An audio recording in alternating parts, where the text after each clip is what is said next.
In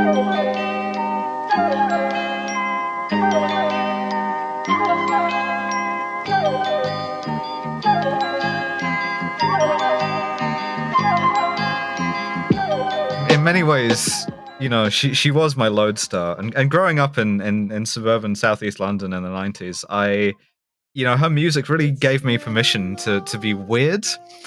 Um, and she was, she was a woman of the people. She was the people's queen, like the people's princess, but one better than that. And now, I'm struggling, boys. I am. So, well, we're gonna get each other through it.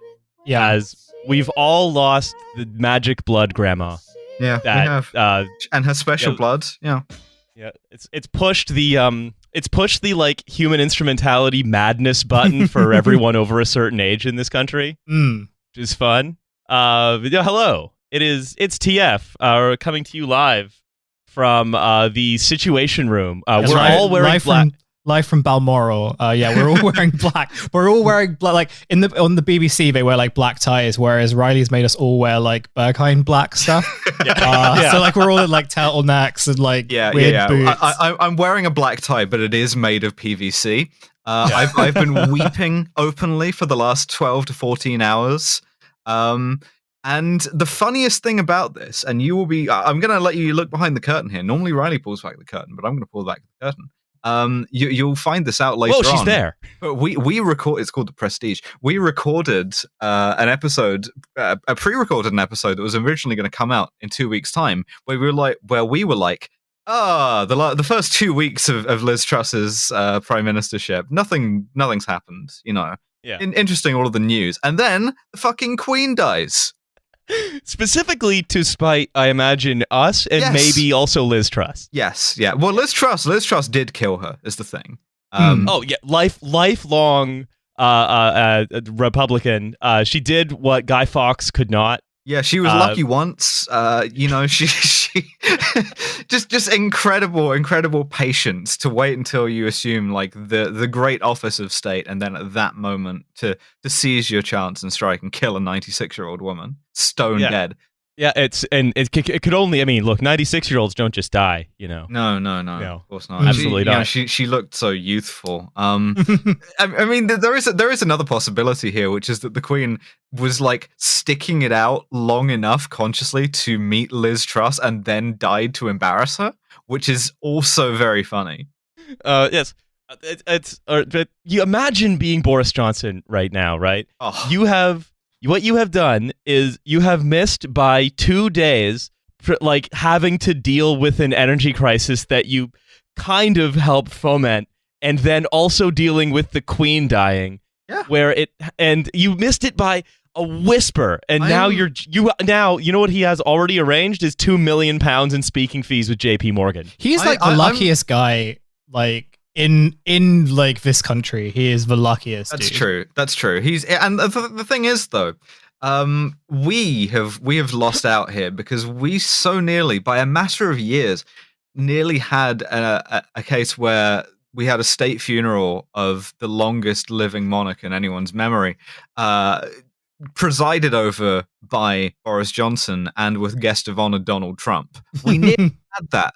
In fact, if she had died a week earlier, we would have had the royal train carrying her body from Edinburgh down to London through the Fringe and a bin strike. I mean, it would have been great to see, like, I don't know, the people doing catcher on the front of the royal train to move all of the like Fringe leaflets and handouts and like takeaway boxes and stuff out of the way. Yeah, just on the front of the cowcatcher, just a big portrait. Milo Edwards, voicemail. I'm so glad she lived long enough to see voicemail. Yeah, I mean, I can't believe she gave it a 3-star review in the Scots. Oh, that is a bit harsh, but you know what? So, yes, it's true. It's Riley, Hussein, and Alice coming at you live for the first episode of the reign of King Charles III. I really don't like that we're just saying the king, or that we have a king now. I have views about this. Not only does it sound very weird, but like that really gets the fucking republicanism going. Like a queen, that's that's an affectation. That's fine, no harm in that. Great band, for example. Yeah, exactly. But a king, this motherfucker thinks he's better than me because of his special blood. No, we're not having that. Yeah. So he's not grandmotherly at all. No, not at all. He hasn't given me permission to be weird even once. So we're going to go through some of the successions of normalities that have sort of cropped up during the day. I think like, I want to put this out there though first, right? Like Alice, we see how you feel. Hussein, give us a window into your soul at the moment of crisis for Britain's dads and uncles. I want to talk about my day first of all, because I did a very funny tweet, but I had to delete. You did. In which I said, you made me feel so much better because I was like, there is nothing I can post that will not get people as mad as me as initially. So when it was very clear, when Keir Starmer was passed for no, and we all sort of established that it wasn't like the cool ass or like pregnant Garfield, and that some shit had gone down, I did a tweet which was just like, it's so sad that the Queen won't be here with us to watch to see Avatar: The Way of the Water, which is the sequel to Avatar, not just a film but an immersive experience. Yeah. And I thought, okay, this is just like a dumb thing, but it's fine. So many people got mad at me, including like loads of kind of like people from football Twitter. So like a bunch of Newcastle fans got mad at me. A bunch of like Man City fans got mad at me. Yeah, like it was actually very interesting because I was like, I was gonna say I was sort of expecting that like columnists and like the journalists and stuff would be the ones who would really be like doing the whole it's problematic to be mean about like the monarchy at this time and everything. And again, granted, like some of them are doing that, but I think for like football Twitter really is like the most like one of the most sensitive areas of like twitter.com. So that was like my insight. I guess like now, I don't know, like it feels kind of weird. We expected an announcement at 6:00, and like I was on the train, like on the way home, and I like everyone was sort of glued to their phones, I guess, like waiting for this announcement. We all thought that the guy in the Crossrail, like this sort of like had put the tannoy on and was going to announce it, but the only thing he said was like, there's a problem at Woolwich. So that was a bit of a dead queen on the line. The queen's coming through Woolwich. Yeah, he was just like he was like passengers as you said, friends, dead queen on the line with his later Woolwich. Basically, yeah. Except that tannoy like sound at least was like sort of coherent. We couldn't really understand what was going on. So yeah, we found out the official announcement that the Queen died while we were in Sainsbury's today. So that was my day. So that's where were you on British 9/11? I was on Twitter, as is my wont. I saw Keir Starmer be handed the note, and I'm like, well, that's the rest of my day done. This is a full day commitment. I had shit to do. Now I don't. I'm going to be watching this. And that's exactly what I did. I popped out right before the actual announcement to get 2 bottles of non-alcoholic Prosecco. And, then I came back and I listened to it, and I felt profoundly fucking weird that we have a king now. I don't like it at all. Although we can also say, right, with some certainty, right, is that Lyndon LaRouche won. He died. She died on his birthday. Yeah, exactly. Well, that means because he never went, and it was Lyndon Jr. And the global war on drugs has finally been won. It's over. That's true. Her trafficking activities will now have to cease until they can appoint a new sort of cartel boss. Charles doesn't have the stones to control the world drug trade. You kidding? Like brogue wearing like tree gardener? No way. He doesn't have it in him. The British royal family is a spent force in terms of the global drug trade. In any drug cartel, you need the guy who looks after the plants. You need the botanist, and that was kind of his role for a long time. He was going around adjusting all the heat lamps and stuff. And now he's going to have to really kind of sit at the top table. And I don't know how well he's going to like measure up to it. Yeah. So, I mean, let's look at some of the sort of successions of normalities. One of the most like bizarre motherfuckers in this country, of course, is royal watchers in general are a coterie of weirdos. The feature, like the phenomenon of the royal correspondent. The only people that the royals themselves have ever been justified in hating, genuinely disgusting, sort of reprehensible toad-like people, whose only deal is to hang around outside palaces and do pieces to camera about what various drunken ladies in waiting have like gossiped to them about. And so we have the sort of the chief amongst them, Nicholas Witchell, the BBC's royal correspondent, who just sort of he had to fill time. Essentially, it was him and Hugh Edwards in this long gap between everyone knowing that the Queen was on the way out and the actual announcement, which in itself was sort of uncharacteristic. Like, we're going to talk a lot about, I suspect, that Guardian long read about Operation London Bridge, which is like in large part about how exquisitely planned the ceremonial of the whole thing is.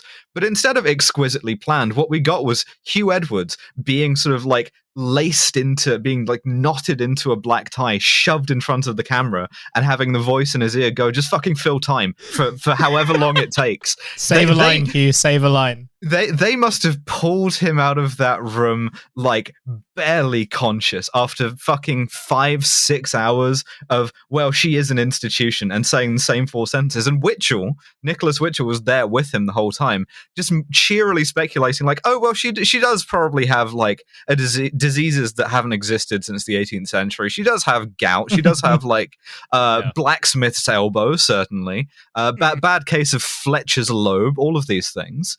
And of course, we've always known this, but we haven't, mentioned it to you because our role is sort of legitimized gossip.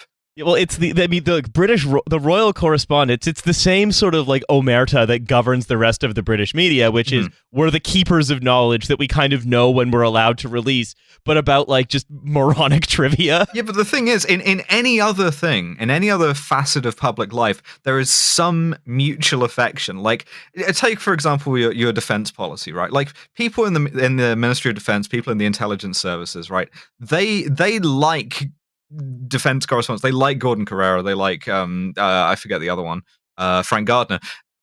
Royal correspondents, the royals fucking hate them, and they're right to. And yet they still end up with all of these sort of like insider pieces of knowledge because the royal family is surrounded by snitches and sharks. And the other thing that I think that Witchell said, which is very funny, and I'm aware this is not the first time he said something like this. Oh, because the royal family changes so little, he has to reuse lines. He's been saying this one since 2016. He says, regarding the corgis, and of course they know nothing of her status. These dogs have no idea. Fucking idiots. Little shits. These dogs are so fucking stupid. Ungrateful motherfuckers. It's just like I guess what the British public is expected to be like, oh, poor dogs, they don't even know that they're next to her match. But also, I mean, there's a lot of sort of an amount of you might say sort of extremely performative sorrow that from like a lot of brands and columnists and so on and so on. Yeah, because some people, admittedly psychos, but some people will feel real emotional distress at this. And the fact that those people are insane and wrong, that's neither here nor there, but the brands have to capitalize on that. And so you get the Crazy Frog going like Funko Pops. Wrestling promotions I've seen. Yeah, Boohoo. And Pretty Little Thing as well. Yeah, of course. But like there's this sense, I think, of Britain as, and I mean we'll sort of get into this when we talk about that old article, maybe see how it stacked up on the day, is the kind of last country where we seem to be making a lot of incredibly stupid ceremony. Yes. And I feel like she was kind of the guardian of people tolerating that. Yeah, that's true, and also sort of the last run at Britishness. Like you see sort of like various attempts historically to mark the end of Britain as a sort of a first-rate world power. You see Churchill's state funeral in that sort of context a lot, but no, this is where it really gets unambiguous. Once they put her in the ground, the party is over in terms of the British Empire. And, good, stay down there, rot, it deserves to. But, a lot of people will be very sad about this, and we'll get a lot of sort of nostalgic things about, I don't know, railways or something. Yeah, well, there's there's this sense, right? The war, mostly. That's our most unproblematic legacy of that is like the time we defeated fascism because it was German. Yeah. And the I think there's also a sense, right? There seems to be this unspoken, no, I say unspoken, very often spoken, often too spoken, I think. Sort of almost like repeated like a Zen koan that the queen is necessary because she is respected by all and apolitical. Right? That neither of which were true. Yeah. But were sort of necessary sustaining myths that shielded an institution that I fear now will begin to look very silly indeed. Yeah. I mean, so I'll turn to Hussein, right? How do you respond to that? Yeah, I mean, I agree with everything that like Alice sort of said. I think like it was very evident for a while. I mean, we've spoken about this before, like when we sort of speculated that, well, when it comes to the queen, when it comes to confirming that the queen is dead, because we all know that she's been dead for like a while. My little pet theory was that like they couldn't have, the electric bills were so high that they couldn't afford to project the hologram anymore. So they were like, we might as well call it quits. Yeah, but we kind of knew that like the country is not going to handle this well. A country that has like been stuck in nostalgia loops for decades now, but especially in the past few years where it's really sort of like doubled down on it. And yeah, like I also think it's sort of evident that like Charles, the King Charles now just doesn't have anywhere sort of near the stature as the Queen. And I don't know, like I think it's going to get really like the monarchy is going to get really, really weird. In part because like Charles is much more of a kind of, well, he at least like as a prince, he wanted to sort of be like a much more active public figure. The spider letters. Yeah, that too. I mean, when I sort of think about King Charles, I just sort of think that like, isn't it sort of weird that his like pedophile brother is still like around and like wants a job, and like how is that going to get addressed now? Because like before, Andrew was just sort of considered to be like the oafish son who just happened to sort of like or at least like, that's how they were trying to like spin it. I think it's a very different situation now. Like it's a very different situation where like you're the brother compared to when you're just like the oafish son. Yeah. The king's brother is like allegedly a nonce. Is like right. That's the inciting incident of from hell. And it's also like the sort of the worst time for it to happen because like all the sort of like QAnon adjacent conspiracy theories are all heading basically towards like everything is pedophilia. So you've basically just like, you've got this like sort of ticking time bomb, so to speak, of like, when they sort of, when they bring in like the conspiracies around Prince Charles and his connections to like whatever fucking like, global food program or whatever is, part of like the globalist cabal. And then they just kind of make that tenuous connection of like, oh, the WEF connected like Prince Charles, his brother also happened to be friends with Jeffrey Epstein. So like, I think we're going to... Whether it's Charles or whether it's one of his sons, we are going to hear the phrase woke king in our lifetime. Yeah, when we do, I am going to fucking kill myself. I think there will be no other choice for me. I guess like what I was just trying to say was like, I think like at this point, like once the sort of like King Charles thing sort of, we have to kind of engage with it. I think that like the palace is going to find it very difficult to sort of contain or at least to kind of protect him in the same way that they kind of did with the Queen. And I definitely don't think that like the press, including the royal press, will be anywhere near as kind of like supportive or sympathetic as they were to the Queen. So I think like it's a very dangerous sort of position to be in. Thinking about this, right, what I was saying earlier is that the Queen's role basically just seemed to be to anchor many of the institutions of the British state, which are, decrepit and failing and falling apart. Yeah, well, I mean, she was the fount of all honor, and the fount is, after all, an inanimate object. She was the people's gaffer tape. Yeah. Yes. Yeah, but and the idea was that just there is enough goodwill that she just sort of had residually from like many British people, maybe not many others around the world. We'll get into that in a little bit. To just kind of keep a lot of faith of people. I think it's the dividing line, right, between whether you really care about the about whether the Queen puts a shine on stuff she's associated with you or not, is whether or not you remember your experience of the British state as being sort of one where it's more interested in you than just whether it can recruit you to the army or put you in jail. And and there is this idea, I think, that that she keeps the shine on these institutions that have long since rotted away. Yeah, and there was this sort of like air of expectation, which is, not something that was solely patrolled by, the Daily Mail journalists that are currently searching your tweets to see if they can put them on the front page. But like just this sort of like general sort of ambient sense of decorum as much as popularity, that like you're supposed to at least like her. You're a spoil sport if you don't like her. You can be anti-monarchy, you can be a Republican, but like you have to admit that she's done well, that kind of thing. And if you don't, then that's weird. Absent that, now it's going to be much stranger, as you say, Hussein. Yeah, and it's the main kind of advertisement, I think, for these very sort of old august institutions of the British Empire, abroad, of the state, is sort of gone, right? She was the last line, the last thing connecting the imaginations of the people who are sort of addled enough to like think it really matters, which means mostly sort of people over 40, with a sort of a positive view of the country, the state, and you can even see it. You can see it in some of the great and the good of the column world, right? Their outpourings of grief are outpourings of grief at the Queen that appear to be largely directed at people who are insufficiently grieving. Yeah, like, it seems Meghan to be Markle, us. Yeah. James Cameron. Yeah. The Oreo company that still haven't put out a tweet to like, I wish their condolences. One thing I was going to add to just like that in a little bit, to sort of say that the Queen has also been very good at like, I guess, facilitating one of the things that the British media is very good at, which is kind of being in denial about everything, right? So as the state is sort of crumbling, like the Queen in particular, not the royal family.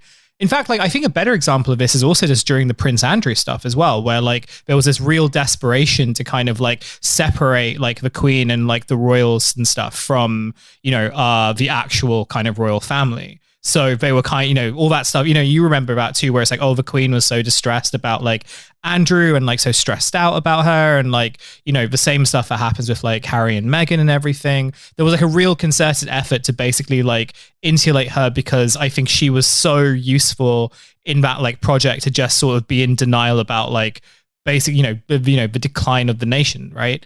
That was always her strength. It was like no interviews, right? And statement speeches, no interviews, no gossip. You could kind of project anything you wanted on her, because she was like the nation's grandma, right? And now, like no, they're not my words, but kind of like the words that have been used, like in some of the obits. I don't think that can happen with Charles, and I wonder what will happen when you have like when you're sort of dealing with like the head of the royal family and stuff, who just, who you can't like project your, you can't just project denial on. Right, and just simply because like he won't work in that way. Yeah, in terms of just like maintaining the legitimacy of a state that is very, very quickly deciding it's not interested in maintaining its legitimacy in the realm of keeping you alive. Not even that, right? But it itself is a unitary state. I mean, if you want to talk about this is like, we can talk about the Commonwealth. We can also talk about the various constituent nations of the United Kingdom, most notably Scotland. I'm imagining how King Charles is going to go down up here. Probably not that well. And if Scotland does at some point become independent, I think the odds of it becoming a republic that's independent are now considerably higher. Australia's already gone. Canada probably will be at some point too. Like the Commonwealth was like sort of a personal project of hers, and perhaps not a very sustainable one. No, and like we say, right, it's so much of what Britain has been in the last, I think especially 14, but increasingly like 40, whatever you want to call it, years, has relied largely on people remembering it as a pretty important place from the past. Yeah, well, both domestically and abroad. Like domestically, we were perfectly happy to slap a big sort of Great British thing on everything from like M&S sausage rolls all the way up to railways. And at a certain point, that just doesn't work anymore. And I think that point's now. Yeah, absolutely. And I think without this reminder, this physical reified reminder of exactly what of that importance, of that general air of goodwill. Again, not from many people in the world, but from the world's powerful and the most privileged. Right? That's gone. It's gone in terms of it's gone as a tool of domestic politics that you can use to rally people around the essential sort of coziness of the British state, to sort of remind them that, oh, it's all sort of tea and lovely and sort of jubbly and oh, remember Hugh Grant, all that kind of stuff. Like twee picnic table stuff. That's gone. That's gone. And but also abroad, right? This idea of Britain as the idea of Britain as what it was before, like whatever you want to chart its decline, the Second World War, the 70s, the financial crisis, whatever you want to call it, right? That connection's also gone. You know, they tried a different thing with Blairism, but that's still with Cool Britannia, right? But that still certainly relied on that same kind of imagery, that same kind of almost like a very strange gestalt about this little island. Yeah, and it's born of a sort of, I think, cowardice and a kind of decline and a kind of malaise that like makes us too afraid to, you know, develop any kind of mythology of a country that might be better. And that was one of Corbyn's like real crimes, was like, hey, imagine a country that doesn't look backwards all the time and that is slightly different. What if instead of a bunch of sort of very quickly losing its sticking power gaffer tape in the form of this one extremely old woman, we sort of made people feel as though the state had legitimacy. Yeah, and even still, by like, other means. Our best shot at that vitality was also an old man. So like, there are some sort of material facts here. I mean, this is from that London Bridge article from 2017 in The Guardian, which I've pulled some passages from, right? It says, they interview Andrew Roberts, a historian who's sort of these types of things. He says, I think there will be a huge and very genuine outpouring of deep emotion. And I think that is right. Sure, yeah. You know, I mean, the question is, what is the emotion for? I think there's a lot of it is anger, the idea that you need to search for traitors, that the idea of Britain that a lot of people had that was always fake anyway, they're now willing to admit that it's gone because it was so pinned to this like, one person. The sense of like history happening to you, a moment of historical import. There's another line on that Guardian thing that was like, you know, people who aren't expecting to cry will cry. You know, I, as you may be able to tell, have been sort of an ardent Republican all my life. And I still wasn't 100% sure. Like, I didn't think I would, but I was like aware of the possibility of there being sort of a little paradoxical reaction there. And yeah, no, certainly I don't think I'll be the only one. And he goes on, right? He says, there will be an urge to stand in the street to see it with your own eyes, referring to the Queen's, you know, funeral procession. Yeah, referring to the you know, division, the Guards division doing coffin flop on the Royal Mall. The cumulative effect will be conservative. I suspect the Queen's death will intensify patriotic feelings. But again, when we say we'll intensify patriotic feelings, because I think there's going to be a desperation to reach out and find something. Right, when we've been sliding down for a while. Yeah, what is the it route we were grabbing onto has just come off. Yeah, what is it that we actually do internationally? Like, are we going to get up there and say that, like, you know, Her Majesty the Queen, she would have been very proud of these deportation flights. She'd have been very proud of this year's Reading Festival. Like, what exactly are we going to say is we have to be patriotic about? As we fucking starve all of our children and freeze all of our pensioners to death. What are we going to say is, like, good about living here? Yeah, I don't... And I think that comes down to a point that you sort of raised when we were talking earlier. Again, and sort of, Hussein, I'd be interested in what you have to say about this as well, right? Which is that a lot of people under 40 don't have a lot of a reason to sort of buy into this, right? Yeah, I mean, again, this is like something where, like, there's not really much to add, like, other than speculation. And just like going back to the point about, like, I wasn't ever kind of sure how convincing even the idea, like, when the argument that is usually advanced or like used to be advanced about the value of the monarchy, especially like, and you remember this like during kind of like the kind of Corbyn years and stuff, was the idea that like, you know, people around the world respect the Queen, not like necessarily the royal family or like the monarchy. They would always kind of say that they respect the Queen. And almost like you just sort of had this like brand, which I guess is like the reason why they were so adamant about like protecting her at all costs and stuff. And you know, it's the brand is sort of gone. I guess like I don't know. I don't really know of a good example, but it's like, what if you replaced like Chester the cheetah with like a different kind of cheetah? Like it's not the same thing, right? No, they got Chester too. Yeah, What if they replaced? I I've got it. What if they replaced Chester the cheetah with Chester Bennington?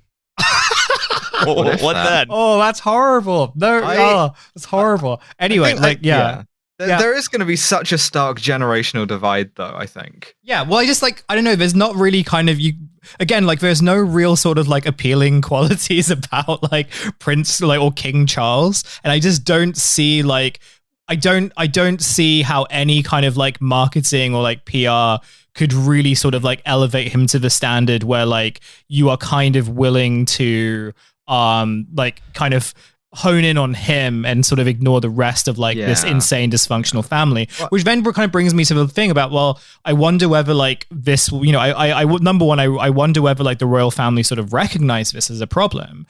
And if they do, like, you know, will they sort of have to just like really kind of like reform it in quite a significant way, which was like a conversation that was happening not that long ago, right? Where when they were sort of talking about, well, when she eventually dies, like we're going to have this problem, which is basically like we have this extremely unpopular family who demand like a lot of like taxpayer money, and support for like them is not as high as support for the Queen. So what the fuck are we going to do? And like one of the sort of like solutions that was posited was to basically have like a slimmed down royal family. We're going to do austerity on the royal family, like get rid of Royal Family by G4S. Right. We're going to have to make Prince Charles cool. Your Majesty, learn all of these floss dances immediately. Get rid of, but like that was the thing. Like they were like genuinely one of the proposals was like you know, you just got to get rid of a bunch of them, right? Yeah, and true. I just like Princess Michael of Kent. What have you done for me lately? This is the Bolshevik solution here, you know,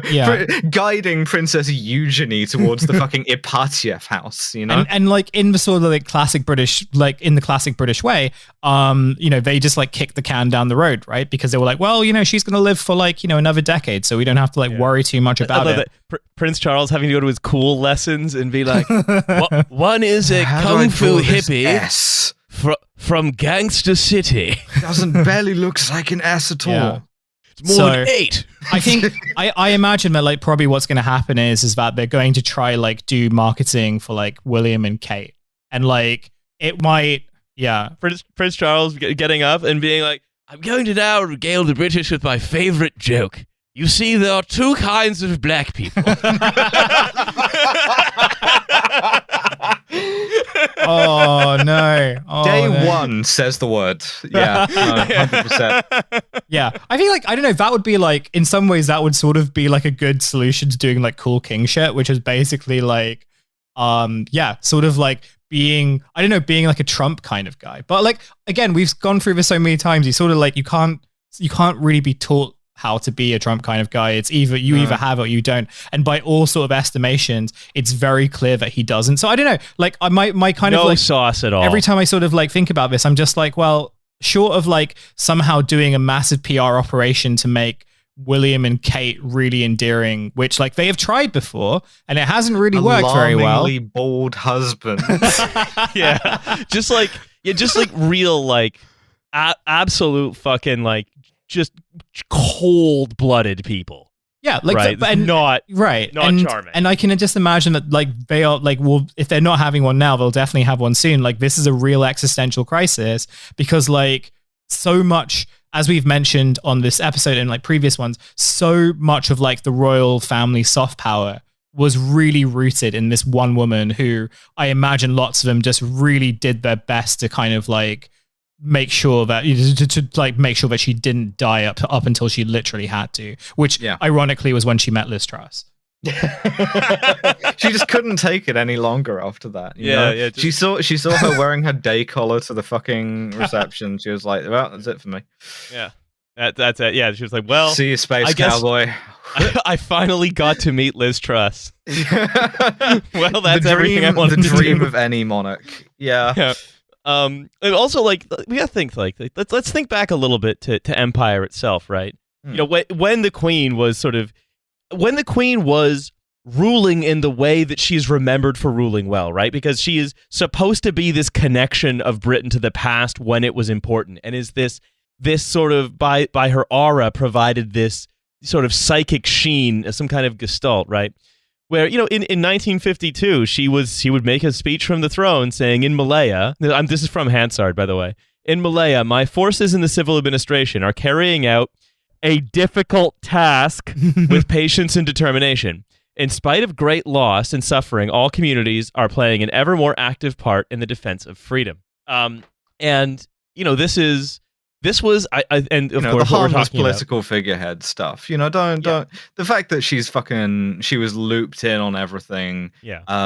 You know, the fact that she almost certainly was aware of Operation Legacy, the Foreign Office. Well, then the colonial officers planned to dump a bunch of incriminating files at sea, rather than hand them over when countries became independent. All of that stuff. You know, don't worry about that too much. Think about the nice old lady. Because it's like, yeah, you were a figurehead. What were you a figurehead for? Oh, the good things mostly. Yeah, you were the figurehead of the boat that's laden down with cannon is harmless. Well, I guess that means the boat also is harmless by the transitive property. Yeah, and it's because this is also right. Like, what was the empire for a lot of people? Well, for the wealthy, it was a way to dispose of capital profitably. For a lot of ordinary people, it was sold to them, right? Sold to them by the press, sold to them by stories, all this kind of stuff through ideology as a source of great pride. This woman, like, as much as she claimed to live her life in service, the actual service she provided was mostly reproducing that ideology. Yeah, oh, come on. I read that she lived her life in service. I don't see any reason to doubt it. I'm just talking about some of the services she provided. But I think it's when people have she was like Capita. She did a bunch of stuff, you know? she did the first outsourcer of everything, you know? But oh yeah, weird how she took apart that gas storage. You know, what we ask, like, what happens to the British psyche? What's really being severed? What's being severed is, in many ways, its connection to the psychic pleasure of violence done on your behalf. Yeah. You know, from the empire, from the seriousness, from the importance of empire. And you knew it was important because we constantly had to send, you know, guys with increasingly automatic weapons, you know, from muskets to, you know, early automatic rifles, around the world to make sure that everyone stayed under our boot. And you got the thrill of being in the metropole and feeling like the boot was kind of on your foot, you know. And I think there is this feeling of loss, really. Yeah. You know, this was the last connection. This was the last serving politician who would have been involved in saying, yes, the Malayan emergency, go ahead and do what is necessary. And she spent the rest of her career and the rest of her life, because those things were inseparable, going, yeah, we did this for you, not for us. The fact that I live in a fancy house and you don't, that's neither here nor there. It was for all of us in the person of me. And it's about, I think, as well, like, you know, that this is as much as we like to retcon, you know, this harmless apolitical figurehead. You know, it's your apolitical. Okay, well, what's apolitical? What's apolitical is that, you know, both Labour and Conservative prime ministers thought that, you know, the Mau were getting a bit uppity. That that Malay need to be pacified. Also, like that's even if you're adhering to the conventions of myth. You might choose not to. You might choose to believe that, you know, all sorts of rare interventions and sort of murmurs to various prime ministers weren't perhaps as rare as the palace liked to pretend they were, and that there were occasionally sort of expectations of governance in defiance of the constitutional settlement that we currently have. Which is only going to get worse, because now we have the fucking spider memos, cunt. It's great. Yeah, absolutely. I mean, you know, it's I think people like to. It's intolerable. Yeah. It's literally intolerable for anything that purports to call itself a state in the 21st century to go, oh yeah, this guy he actually gets to be in the meeting for this because because the blood thing, really. Yeah. Like it really is on account of the blood. Look, The other thing is the blood has kind of like special properties. So like if you like hold him down and transfuse a bunch of that blood into you still don't get to be in the meeting because it like really kind of like it's, I don't know, it's like the blood's more of a meta. It's the genes. You could go to like Prospera and get gene therapy. Then we could talk. Right, but the royal family has like steadfastly refused to ever have any kind of DNA testing. I'm not saying that they're all lizard people from outer space. I'm not saying that. That would be ridiculous. I'm just heavily implying it. Right. So then, we have this. So what does this do to? If this was the last thing that we sort of had to hang on to, right, for the great cognitive dissonance, really, that is British politics. These spectacles that happen at the same time as initially gradual and now quite sudden and sharp declines in the standard of living of everyone for whom this place is responsible, right? Like, what does that do to the British? Does that do something, do you think, to the British psyche, or does it mostly do something to the columnist psyche and then have an impact on the British psyche indirectly via them? Oh, it's a two-way street, really, isn't it? We sort of the Queen affects us, we affect the Queen also. A process of social construction, I would say. Oh, that's social construction, isn't it? Getting my CSCS card for social construction, Yeah, that's right. So, like, what do you think, Hussein? We've spoken about how columnists tend to sort of like overstate and exaggerate things, but I don't know. Like, I think with the death of the Queen, it's sort of different, right? Like, there's definitely like a sense of like unease. Well, at least when I was out, like when everyone sort of knew today that it was going to happen, you can obviously like sense this sort of like unease, but like more of this unease of like, well, how are we sort of supposed to react? And I kind of wonder whether like media types, your columnists and your royal reporters and stuff, like people sort of look to them as, how you are sort of like allowed to sort of like, how you are supposed to like react to this, right? I don't know, I'm looking at like some videos right now, and like there have been vigils outside of like Buckingham Palace, and you've got like a bunch of like weird freakos who like are sort of all like alarmingly young but balding and in tears and like holding candles and like what's in their phones and stuff like that. It's kind of like this very sort of weird experience. I don't know, like, because we've sort of been waiting for this moment for a while, and I think we all knew that it was going to get really weird. And I guess like your columnists and stuff are sort of really the kind of barometers of like how weird it can get, right? So, you have like BBC commentators today who are, so, one of them kind of, I was like allegedly kind of said was like, energy bills and stuff are kind of insignificant now because of the death of Her Majesty. And it's just kind of like, not quite sure about that one, Chief. Also because like we can only pay attention to one story at a time, right? So like everything else is kind of irrelevant for like the next kind of month. And obviously that means that like everything is suspended, and like everyone's keeping their jobs, no one's getting fired, prices are staying the same, inflation's like staying the same. No, like, all the vicars are getting back on the bikes. We've hit the big pause button. And Glasgow's been fucking weird, to be honest. Like, I would say, having been out a bit today, 7/10 of the people on the street do not seem to give a shit. And then the remaining 3 sort of split variably between honking their horns a bunch of times and like shouting in jubilation, or in the Rangers bar a couple of streets over from me, looking like the fucking last scene of Event Horizon. And I mean, I think it's also worth it to bring up the fact that because we have flattened politics into a kind of entertainment media, right? Yeah, into a big cube. Because the big ideology cube.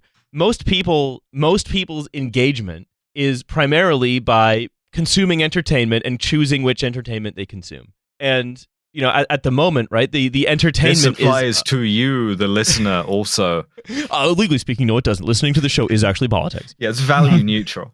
Yeah. It's that what's going to happen, right, is that we are going to have a very large, like, state funeral involving multiple trains. Yes. Yeah. People supposedly are expected to throw flowers onto the tracks ahead of the train carrying the Queen's body. I I'm in two minds about this because That feels a bit dangerous. It feels dangerous, but it feels so weird. I can't imagine anyone doing it, and yet I know in my heart of hearts there are millions, literally millions of people in this country who will do that. And I can't sort of process. I do, yeah. Just as like a caveat to that, this is kind of like the reason, like where I wasn't sure about like whether people sort of look towards columnists or like, you know, whether they sort of set the boundaries or like the barometers and stuff. Because I do think that like, you know, there's a lot of just like pent up anxiety, like generally, and you sort of need big moments like this to kind of see that kind of come into fruition. So I think we're just going to see a lot of weird stuff. Like things that kind of just feel very strange and odd, and like they'll kind of be, you know, they'll be done because of, you know, the death of the Queen and everything, and like, you know, just the way that I think, you know, you sort of see that online in people's behavior in terms of like trying to police how, you know, Americans like sort of talk about this, or how like people other than British people are like, you know, and just like, you know, just like some British people being like, oh, Americans should really stay out of like all this because, you know, it's a really sad time for British people and everything. I just think we're just going to see a lot of really weird behavior and like a lot of kind of like, you know, weird kind of like policing and snitching, and it's all kind of like just rooted in these types of feelings that are very somewhat like difficult to articulate, and this is much more of like a channel in which like that can kind of be expressed. So yeah, I don't know. I'm gonna try like keep a tally or like keep tabs on like the weirdest stuff, and maybe we can like, you know, churn it into content, because that's what we're doing to respect the Queen. Of the week. I really, not to get too like Alexis de Tocqueville here, but I really like the Americans for one thing only, and that is that they do have, in general, unless they get really into them on Netflix or like Instagram or whatever, an honest sort of bafflement at the concept of monarchy. That's like the only good thing that their revolution gave them, and you know, I applaud them for it. I mean, like we can see, right? It's the other thing I want to highlight is that the spectacle of the big state funeral is happening at the time of two cost of living crises that have overlapped into one another and have essentially pushed the, to be perfectly honest, quite insane Liz Truss plan to massively invest in what appears to be paying a late fee for British energy without, you know, actually buying anything much for ourselves with it. I've sort of just pushed that, I think, out of political consciousness. Yeah, because it would be reprehensible to talk about that now. Yeah, of course. And we have to set up for the big sort of spectacle of this autumn of, you know, the biggest state funeral, the one that gets everything while people can't pay for anything. Yeah, and of it reminding everybody of how entrenched the aristocracy actually is, because there are so many like people who are like, you know, 19th dukes or whatever who have various ceremonial roles. You know, it's all coming through the Duke of Norfolk, and it's like, yeah, like I don't know, like what the fact that this has to come through sort of, you know, like modern aristocrats, all of whom are, you know, private bankers or, you know, dead of hedonism, seems to be this is going to remind a lot of people of the that I think that the state has the power to do a lot, but it won't. Not for you anyway. But I think this is also, right, the spectacle of the big state funeral at the same time as two cost of living crises. You know, it's part of why this consent manufacturing machine has to work overtime. It's why people are so obsessed with the hierarchies. Again, not naturally, of course, why we're made to be obsessed with them. But that where we imagine that there is something good bestowed upon us by participating in them. That if we don't participate in these hierarchies, that we will be worse off. That in doffing our cap, we serve not only who we serve, but we serve ourselves by making ourselves servants. Right? That is essentially how the British hierarchy is ideologically justified. And you know, I think it's going to just massively turn up at this display of an outpouring of love for the British nation, as represented by a woman who lives in a gold house that you or your ancestors paid for. You know, so I would like, you know, briefly to transition to talking about the Truss energy plan, to be honest, because like it's so, I think, relevant to think about what's happening at the same time as this sort of national. Yeah. The plan is great, because what it is a sort of contortion act to avoid anything that smacks of nationalization or even a windfall tax, because Liz has, of course, ruled that out. So what we're doing instead is we're gonna do some more borrowing, which I know is like a knife in the heart to these sort of like von Mises freaks, but they're gonna do it. They're gonna borrow another 100 billion, I think. 140, I imagine. Yeah, drive the energy bills down, and then like very slowly, sort of repay that is the idea. It is the finest example. It's like a, I don't know. It's like a very like a professional footballer doing a cross, but for kicking the can down the road. I mean, if you want to know exactly what happened, right, is when money was free, we were very, very fiscally disciplined. We never borrowed anything, and we tried to pay down our deficit when it was free. When you couldn't, when yields went negative, and then now that money is no longer free, it's actually pretty expensive. Instead of because we didn't invest when the money was free, we now have to borrow for essentially funding a credit card, borrow to consume entirely, no investment. Now that money's very expensive, right? And for all people saying, "Oh, this won't work," that's stupid economics, is like, well, no, it will work for what it's doing, which is keeping things ticking over for the shortest possible amount of time between the next crisis, and also it is just exactly what the current sort of mode of accumulation we're in is about facilitating. It's about the state creating opportunities for capital to just hook itself up to the central bank, or to basically take money it can borrow as a state. So I mean, this is why I say this is what fucking Lex Greensill was trying to do, right? Lex Greensill was trying to do what Truss has now done for the energy companies, for the generators, or more specifically for the private equity firms that and investors that own the generators. Of course, because that's the most efficient sort of organizational structure for those. Yeah, because what permanent crisis does, right? And the reason you don't invest is because you need permanent crisis. Because in permanent crisis, you have to turn to capital to hook it up to a section of the central bank. This is what you do with voucher privatization of schools in America as well. It's the same thing. This is in crisis. We need something to fix it. We can't do it because we won't invest in it. Someone else will have to invest in it, and we will pay them to do it.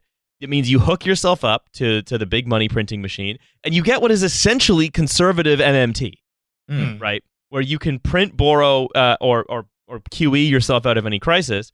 And you just have to assume that, the intervening animal spirits of the market will make up for it in future growth that you're encouraging by not borrowing to invest, which, as we all know, would discourage future growth. But it's working because that's what that Western governments have been essentially doing since they finished selling all the copper piping from the walls. We don't have a lot left to privatize. There aren't a lot of council houses. We got rid of British Rail already. We got rid of the Royal Mail already. Yeah, what we are got you rid doing? of You've more of the rest asset of it. stripped everything. Yeah.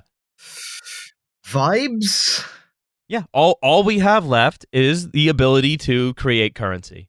And so what we are going, and so by creating crises, it's a money printer with an army attached to it. And essentially, this is we can't avert the crisis because we need the crisis for the accumulation.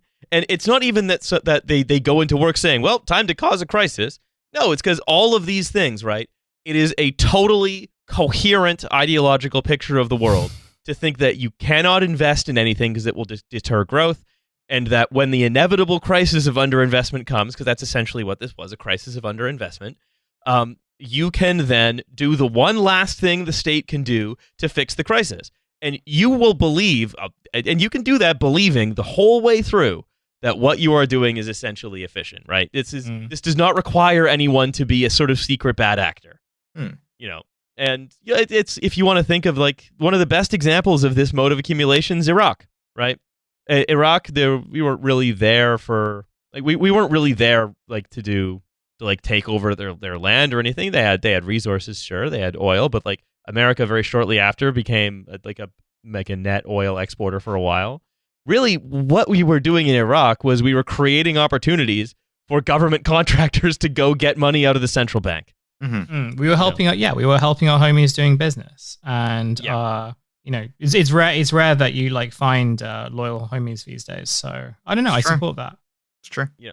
And you might ask in this moment, beyond sort of doing sort of exaggerated, please Daily Telegraph, let us govern cap-doffing about the royal funeral. Where the fuck is Labour?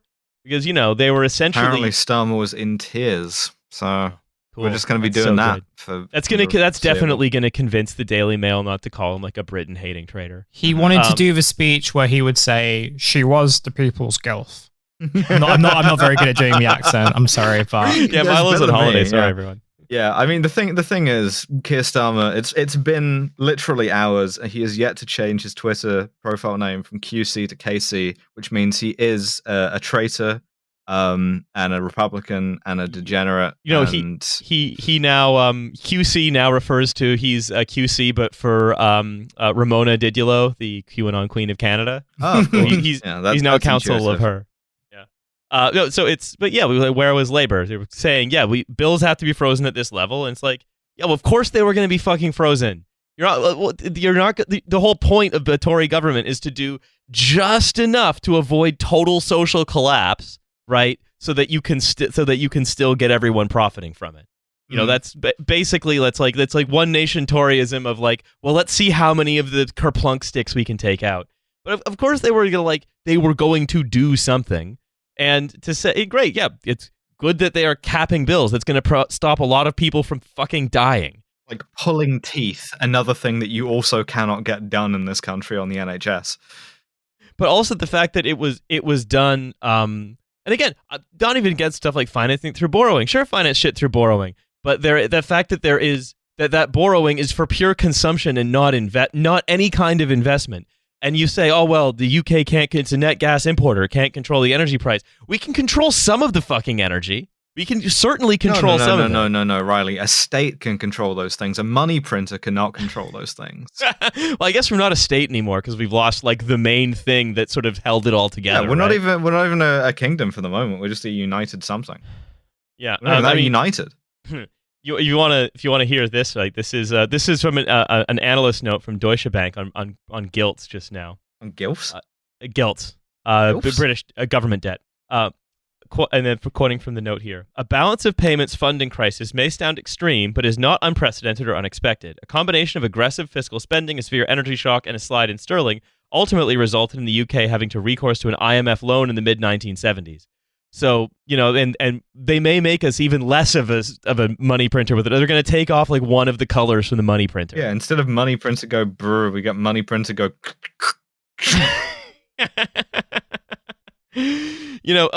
And so, I see really like what I see is I see that it's a short-term fix. And once again, Labour has allowed itself to be outflanked on the basis of how it's funded, which I think feels to a lot of people like a technical detail. It's certainly not, right? Like Labour's plan here was much better because it didn't involve, because it involved basically saying to the oil and gas producers, we're not going to just concentrate all of society's wealth on you. We're going to undo some of that. But which is better than just saying, no, it's right and good that you have the wealth concentrated on you. We're just going to facilitate it in a way that doesn't kill half the country. Like that's an important distinction. But the fact that Labour has basically shied away from, again, putting so much distinction between itself and the Tories, again, it's depressingly predictable. But once again, none of this matters because everyone's going to be mad at Liz Truss for killing the Queen. No, everyone's going to look like Jack Nicholson at the end of The Shining. Yeah, absolutely. The entire it's like everyone in Britain is all work and no play makes Britain a dull country. No, I was doing the freezing joke. Yeah. Well, I mean, look. There's a lot of, I think, in all of Britain will be doing the Kubrick stare as sort of our connection to the thing that we thought made us is now severed. And Kent is going to do the Human Instrumentality Project. Yeah, I'm like waiting for it. I've heard like a few cars like honking, just for no reason. I think I think like we're going to see the Human Instrumentality Project in Kent, and that's going to look like a bunch of Range Rovers on the Dartford crossing, like all honking simultaneously. Maybe we can get the ferries to do donuts again. Oh yeah, well, because the Dartford Crossing is right by the Thames, right? So during the honk, all the ferries will be doing donuts. Truly, we will stand on the honk at that moment. Yeah, and it'll sort of be like a weird inverse of like the 2012 ceremony, I think. I don't know. I think something like the 2012 ceremony will kind of occur, only because even in those instances of commemoration, we still can't get out of like nostalgia loops. So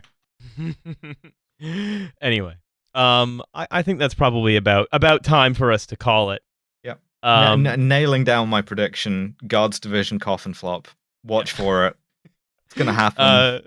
Thank you very much for listening. Thank you very much for being a part of the old TF family. And also don't forget, there's a Patreon. You can subscribe to it. It is for $5 American dollars a month. Cash American dollars. If the people have disgusted letters because they're disgusted by us, where should they write to?